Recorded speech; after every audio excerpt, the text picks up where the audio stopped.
amici e amiche del segno dei pesci, benvenuti, io sono Angela e questo è Exoda Record. È così che mi trovate sui social.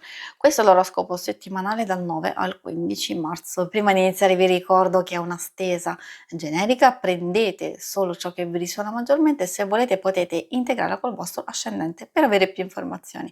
In descrizione trovate le recensioni dei mazzi usati e i link per acquistarli e anche i link alle playlist per conoscere il significato delle carte della Sibilla Lenormand e della Sibilla italiana.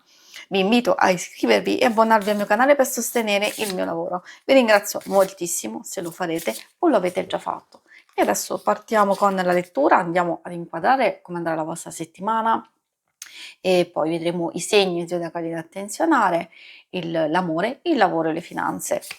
Come prima indicazione, quindi prima carta, troviamo questo splendido sole, vuol dire che la settimana si apre nel segno dell'ottimismo e della positività, ma soprattutto un ottenimento, quindi c'è sia fase di crescita e di evoluzione in senso positivo di alcune circostanze, sia ottenere delle soddisfazioni, ma vogliamo parlare anche di allegria e vitalità. Quando c'è una nuova energia poi può essere utilizzata nei vari ambiti, magari anche cose legate alla socializzazione, alle nuove conoscenze, anche nuovi stimoli che possono provenire da alcune persone o dall'esterno. Abbiamo la carta della donna o della dama. In pratica può riferirsi sia a voi, indipendentemente dal fatto che siate uomo o donna, è comunque un'energia che ci dice che in certe circostanze possiamo ottenere molti più risultati se siamo ricettivi, se siamo sensibili, creativi, generosi, premurosi e quindi di donare sia a noi stessi benessere, magari anche agli altri, però dipende dalle varie circostanze. Oppure potrebbe essere una persona, riferirsi a una persona che magari è particolarmente utile, che vi sostiene, oppure vi può dare delle ottime informazioni. E adesso vediamo l'ultima sibilla, il sentiero. Magari avete già da tempo valutato e pensato come direzionare le vostre stesse energie oppure le vostre attenzioni. Il sentiero ci fa capire che se non abbiamo un'idea ben precisa, se c'è un po' di confusione o al momento sentiamo che c'è mancanza di qualcosa, è perché non ci stiamo dando una direzione ben precisa da seguire, oppure dobbiamo valutare delle possibili alternative davanti a noi. Può saltare fuori una nuova circostanza che ha bisogno comunque di riflessione.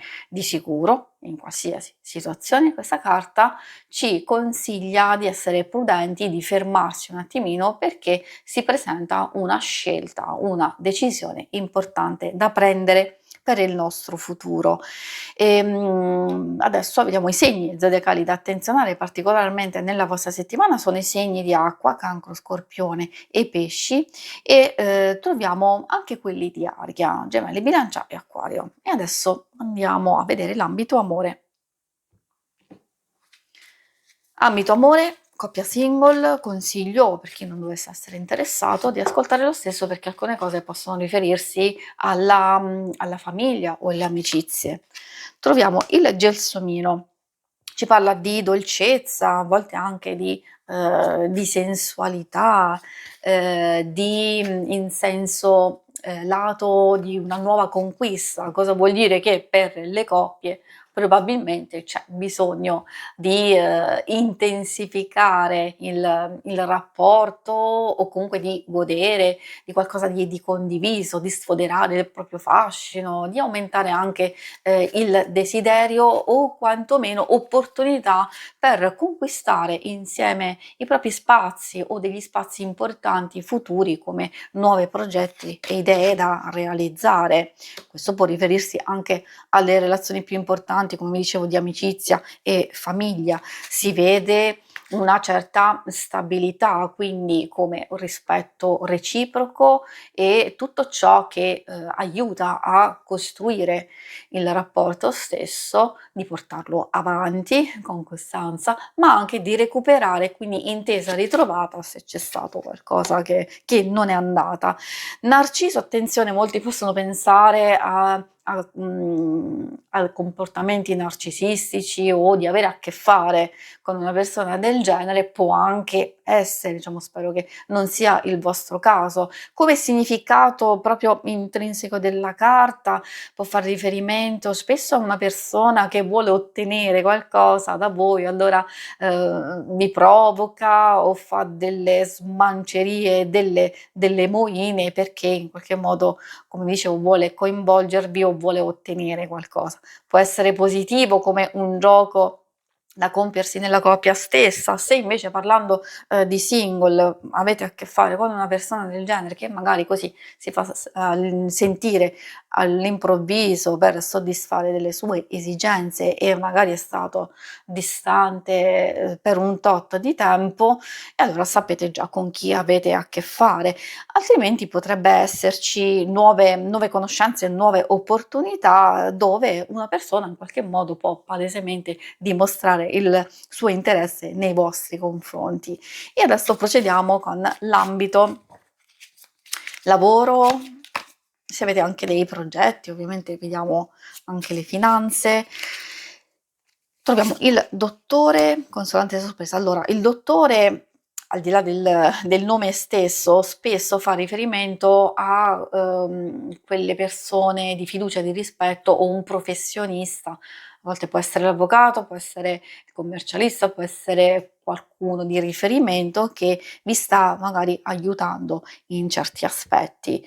Magari qui arrivano delle novità o consolante sorpresa spesso indica anche miglioramenti delle situazioni più complesse, quindi recupero di denaro o di energie a livello psicofisico, arrivare anche delle notizie, informazioni e incontri importanti, anche si vede per migliorare il vostro ambiente lavorativo. Se tutto procede nel modo giusto, in modo normale, queste possono indicare altre situazioni. Come vi dicevo, se ci sono alcune incombenze, lentezze burocratiche, questioni legali o, varie cose che devono essere fatte, come spese di casa, o se lavorate in proprio effettivamente c'è sempre una nuova, quindi si vede che comunque riuscite a gestire qualsiasi circostanza. Che ci siano delle figure di riferimento, sì, dipende, magari vi possono sostenere, vi possono aiutare sia a livello pratico, sia anche a livello, di gestione, di ascolto, di un consiglio utile. Forse soprattutto questo può aiutare chi è alla ricerca di lavoro, sia a chiarirvi le idee del vostro percorso, se avete dubbi e perplessità, se state studiando, se state finendo gli studi, se magari vi state preparando a una nuova fase, di ricerca, magari c'è qualcuno che può indirizzarvi e di esperienza che può darvi dei consigli abbastanza utili, altrimenti addirittura ci può esserci qualche novità, qualcosa di interessante da valutare. Magari l'inizio di non solo una nuova fase di ricerca, magari potrebbe essere anche una proposta. Qui dipende, quando arriva una proposta per alcuni può essere giusta, può essere utile, per altri magari non è proprio quello che state cercando, potreste cogliere l'occasione in attesa di qualcosa di meglio oppure lasciarla andare e procedere oltre. Si conclude qui la lettura, vi ringrazio per avermi seguita. Se volete in alto a destra trovate il logo per iscrivervi al canale, mentre in basso trovate le schermate per vedere il vostro oroscopo mensile e lunare quindicinale. Alla prossima, vi auguro una buona settimana. Ciao!